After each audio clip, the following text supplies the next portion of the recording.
Hello and welcome to the talk. For the next 2 weeks, we're going to be looking at the issue of relationships that adolescent girls, adolescent boys, as well as mature boys and mature girls do enter into with their fellow partners, fellow boyfriends, fellow girlfriends. This week, we are looking at relationships in general. In this area where we're talking about HIV and AIDS, where we are talking about the need for adolescents to be careful with their lived realities, particularly when it comes to sexual relations. How are individuals, particularly these young ones, leading their lives? On the program today, I'm joined by one, I would call him a controversial figure. He calls himself a social commentator. He runs strawberry letters on social media. That's Michel Minyaradzi Gumbo, popularly known as Micho. Welcome to the talk. Thank you, Tari. It's an honor to be on the talk. Yes. I want us to discuss, like I said, the issue of relationships. Before we went we started recording this show, we're having this informal discussion with you. Yes. Where I was telling you that you as young people, Yes. the way you are getting into relationships these days and how we were doing it, our time, it's completely different. Yes. And you were laughing at me when I was telling you that I could even take a year before saying yes to a guy, and you were saying, what will I be waiting for? 1 year. Yes, 1 year. So let's look at the dynamics of how relationships, how we are doing them now. Yes. Because I think that's where there is the mismatch. Yes. I know next week we're going to look at the issue of teenage pregnancies, that's there. And for us as mothers, where we struggle to then say, this is how I'm dealing with my child. I'm sitting down with her. I want to teach her how she's supposed to lead her life. And I'm telling her, if a guy comes to you, don't just say yes first time. But already you were telling me. So I saw there is completely a mismatch. Mismatch. Us as mothers, we want to learn from the new generation, you guys. Just tell us, relationships, when you see a girl proposing to her, walk us that journey. Yeah, okay. I was quite shocked at your confession that a guy could ask you out for 1 year or 2 years. And because this is a social issue, I also want to venture and say that what I'm going to say is not 100% true, but the majority, what is obtaining. Nowadays, back in high school, it used to happen. You know, you ask out a girl, she says, come back after some time. But I don't think nowadays that is what is happening. Usually what is happening right now, how relationships are starting, because of the advent of social media. Yes. We've got your WhatsApp, you've got your Instagram, you've got your Twitter, you've got your Facebook. Statistics are saying we spend 5 hours of the 12 hours that we are awake on social media. Yes. So in other words, social media has become this virtual diary, yes, or this virtual playground where boys and girls are. From the time that I wake up until I go to bed, I'm interacting with Tari. Tari may be in Highlands, I may be in the avenues, but we are together. I know what she has had for breakfast. I know what she likes. I know her political leanings. I know the team that she likes. You see, so I am studying you, but in a virtual world. So it's now very rare for me to approach you and say, Tari, I love you, and you say, even the words I love you are no longer said as prerequisite. People go for lunches if they drink. People go for drinks. People may even indulge until such a time whereby they say, you know what, I'm enjoying your company. I'm enjoying the time. So when you're indulging as what? Okay, I don't know if it's politically correct, but it's called, there are a number of terms. One of them is called friends with benefits. Oh my goodness. We are friends, but the benefit is the indulging. You get the point? So even if I see the girl with some other guy there, I have no legal right or local standard to approach him or her and say, what are you doing with my girlfriend? Because you tell you are not my girlfriend. We are not in a relationship. We indulge, but that does not mean that we are in a relationship. Yes. So that is the dynamics that are obtaining today. And this has been precipitated. I was asking and talking to people before coming here. This has been precipitated by the fact that back in the day, I would say, I love you, right? And then start a relationship with you, not knowing how we respond to each other when we're out braying, not knowing how we respond to each other when we've gone to lunch with a friend.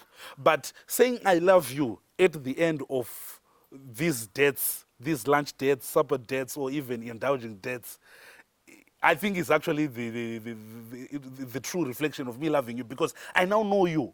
I now know how you deal with waiters when you're out. I now know how you relate with my friends. I now know if we are compatible, you know. Therefore, I can tell you that, you know what, I really love you. But back in the day, it was me saying I love you to a stranger in courts. So, yeah, I would go for Why would I be a stranger? We are in the same school, or we meet at church, we meet at work. Why am I a stranger? No, it's a different dynamic now. If I know you from work, you are relating with me most probably knowing that this is a colleague on a professional level, as a fellow schoolmate or classmate. Yes. But when there is interest, let me use that word, when you figure out that this gentleman is interested in me, the way you act towards me may be different than how you would relate with me as a colleague. You get the point? Yeah. So yeah, that is the difference. Yeah, he's saying that's the difference. To say I'm shocked is is an understatement. I'm sure a lot of mothers who are watching with me this program, yeah, this is coming as a huge surprise. We'll continue with Mitchell after the break.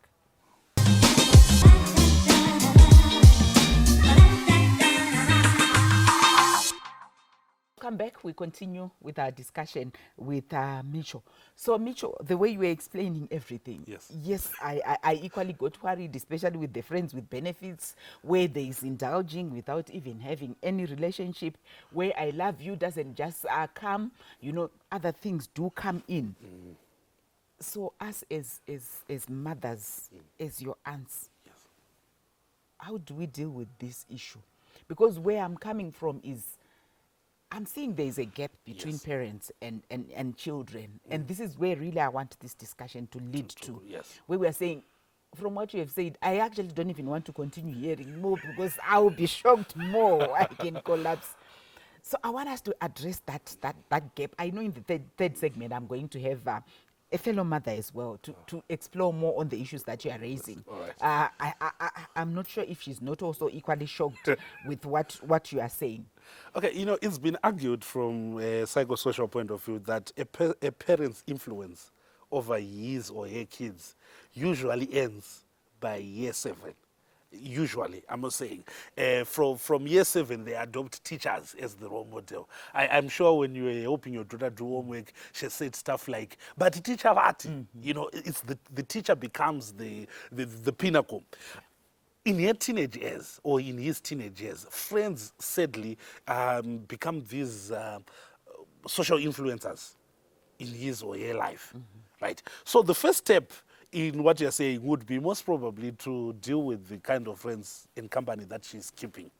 Because whereas it's the 21st century, there are still kids who are dead to old age values of waiting waiting until after marriage, who will not indulge in drugs, who will say, I'm still under 18, I cannot drink alcohol and what. So my message to Zimbabwean parents would be, you have to be aware of the company that your kid is keeping, because Taedza will go out and their friends are drinking and they will laugh at you and they will use the mean words which may have no effect on you but have an effect on her, right?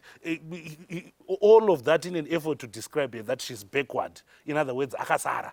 You have not been kissed at 15 and what. But what I was sharing in the first segment is sadly the situation that is obtaining currently. So as a mother, you need to be aware of the company that your kid is creating. And above all, you need to build and boost his self-esteem such that he or she is her own woman or his own man. To say, you know what, fine, you are indulging. fine, you can lie to your parents that you are going for a study while you are going for a sleepover.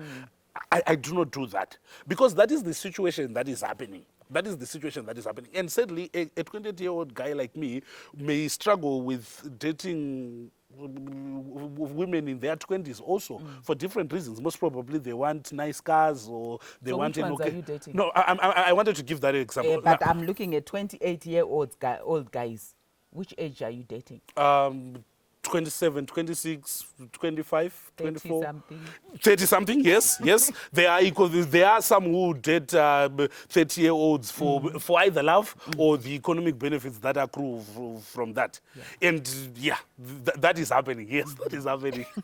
That is happening. One thing I want to find out from you, Yes. Micho, particularly, I'm going back to the issue that you mentioned about friends with benefits. Yes. When you're looking at young people Yes. indulging, Yes, it's not like during our time. yes, yes, yes. For us, you would date a guy and go for years with nothing happening. Okay. Yeah, I can see you're shocked. With nothing happening. But for you, you're saying indulging even comes first before a relationship starts. And for us, That's true. virginity was valued. Yes. Is it still valued with you guys? Now you're putting my head on the block, but I'm going to venture to answer that. To whom does a woman's virginity belong to? That's a very powerful question. I feel primarily to herself. To herself, because it is her body, and she has every right to determine what happens to it when it's legal. I'm against pedophilia when it's legal. So let's say at 18, right? It is valued by different stakeholders in society. The parents are obviously going to want to value it. They want the fame and claim that comes with having married off their daughter while she's a virgin. I've also seen and heard some men, you know, very patriarchal in their thinking. They value that. They want to be the first ones who have gone there. They want to be the first ones who have gone there. So it really depends. But I think in my generation and based on social media, there is a general consensus. There is a general consensus that marrying a virgin, be the male virgin, I don't know if there's male virginity or female, right? Marrying a virgin is not always an automatic guarantee of marital bliss, because there are other things, patience, long suffering, understanding. All of those things are not found, you know, in virginity. So the general consensus of this of our generation Yes. has been that, you know what, you need someone whom you understand each other, whom you understand, with whom you share an understanding. It is not really about whether you are the first. In their words, to quote them, sugar iregedze kunaka nekuti packet racho rakavhurwa. What does that mean in English? In English, sugar will remain tasty even if the packet is opened and sweet. Okay, Micho, as we wrap up this segment, what would you say is your message? Remember, we want to change society. We want to influence society positively. And we want our young girls to lead successful lives. We know these relationships come and go. Yes, We know yes, there's yes, HIV, there are STIs. Yes. As much as your way of having relationships has changed, what should young people do to ensure that they do not damage their future? Thank you for the platform. As much as our way of falling in love has changed, one thing has not changed. We still have STIs, as you rightly mentioned. Do not, I'm very passionate about this, do not visually test someone and indulge with them without protection. There is a reason why we have doctors and new start centers. Go for testing, you know, and after you've done that, remember your ABCs. It's okay to abstain. It's okay to abstain from sexual intercourse until such a time that you feel you are ready. You have to be faithful to that person that you are indulging with. And thirdly, and most importantly, always, always, always make sure that you condomize. I think this is because we keep losing a lot of young people with potential to STIs, and it's not really good. No one should be dying of an STI today. And above all, if already it has happened, this is something that I'm also passionate about. If already you have contracted the disease, if you take your pills and your medication well, you will soon have an undetectable viral load, and you will live a long life. Do not default. That's the other thing that I would want to say. Well, those are quite encouraging words. Now I would say equally happy from what he's saying. As much as those relationships have changed, he is still saying the responsibility lies with you as an individual to take care of your life. As much as there's that peer pressure, but definitely I've learned one or two things. Parents have learned one or two things. What it just tells us is the way we engage with our adolescents, we need to be knowing what's prevailing in the market. You need to know that your child can be telling you that I'm going for a sleepover when they are going for a party. I'm going for homework discussion when they are going for something else. We just need to take care as parents. Join us after the break.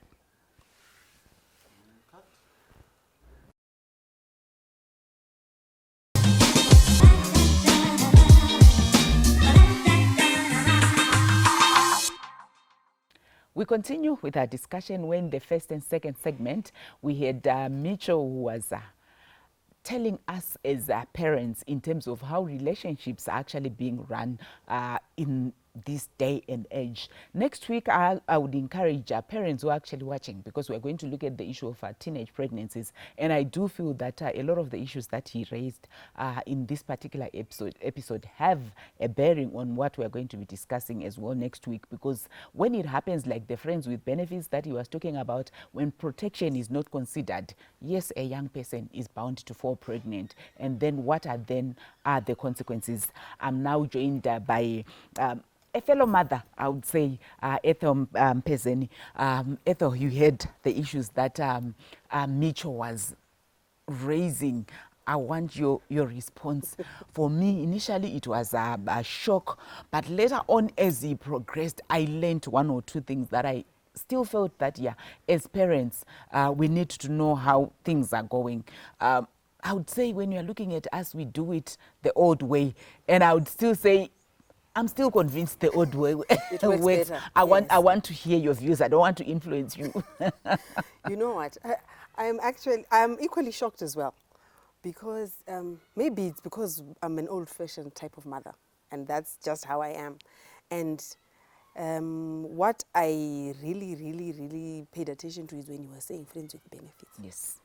You know, when I was growing up, I never heard of such things. We didn't even know if they existed or not, because I'm one person who grew up in a background where my father was a very strict person. To tell you the truth, my whole years of high school, I'd never gone on a date. I only started going on one when I started working. So are we then saying we are not strict as parents? Because what he is raising, it's what's happening, what's prevailing now with our kids. Are we not as strict as our parents were? Yes, we are not. We are not, really. Most parents are not. Because when your daughter tells you that she wants to go out and be in company with her friends, yes, that half the time maybe you only know one amongst all those other friends, and they're going for a party. You don't even know the rest of the people that are there, just yes, that one friend who's coming to pick her. You don't go and drop her. I'm not saying if you also be strict, it won't happen. Yeah. But it minimizes. Like I speak from my own experience. It minimized. My peers, when I was going to school, by the time we wrote our O-levels, I remember in November, they were pregnant. Yeah. You see? And for me, I was like, but what time do people do this? Yes. We were taught about it, not to the extent of knowing exactly what would be happening, but we were taught mostly not to indulge. Yes. So I was then wondering, so these people, what time do they do these things? Yes. How? And most of those people that were pregnant were those quiet ones. Yeah. Isusu vanonzi vaitaurisa vacho vanga vakangwarisa. Takapedza chikora tinobvira taita nyumbu. So, and it also contributes as parents to sit down with your child, yes, and be as open as you can.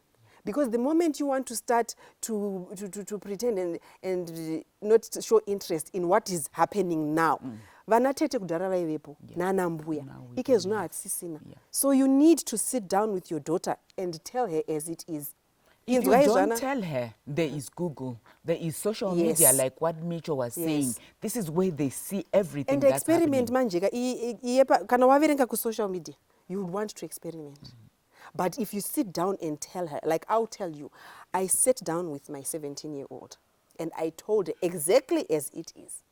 I didn't leave out anything. And I said to her, the choice is yours. I don't want to be a grandmother before I'm 40. I'm sorry. If you decide that's what you want, no, you can go ahead and go and get married. But what I'm telling you is it happens this way, that way. Friends and benefits, what is the female benefiting if you are not providing for your daughter? Yeah. What will she be going to benefit from that guy?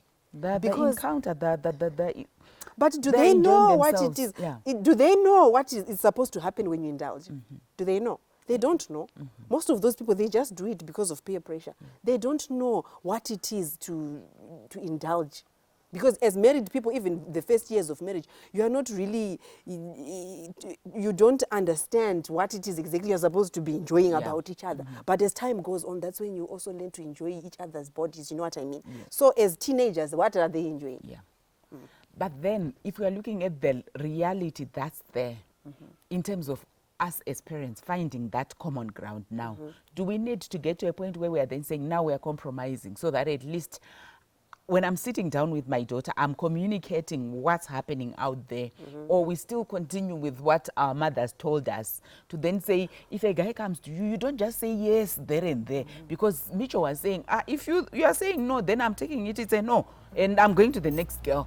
Yet maybe this girl is actually liking this guy, but he's saying, my mother told me you can't just say yes there and there. But if he really likes you, can you not wait? No, Mitchell said, I can't wait. No, and he'd rather, you know what, there are men out there that can actually wait. The same way men used to wait for us back then. Now they are there that wait. These ones that don't want to wait, they are looking for whatever it is that they are looking for, but it's definitely The not love. benefits early. It's that the benefits that you want to reap before you even saw. You want to date me for 2-3 days. The next time you see me, I'm going to your flat and you want to lay with me. And then I'm supposed... Because you know what? With women, the way we love and the way men love is different.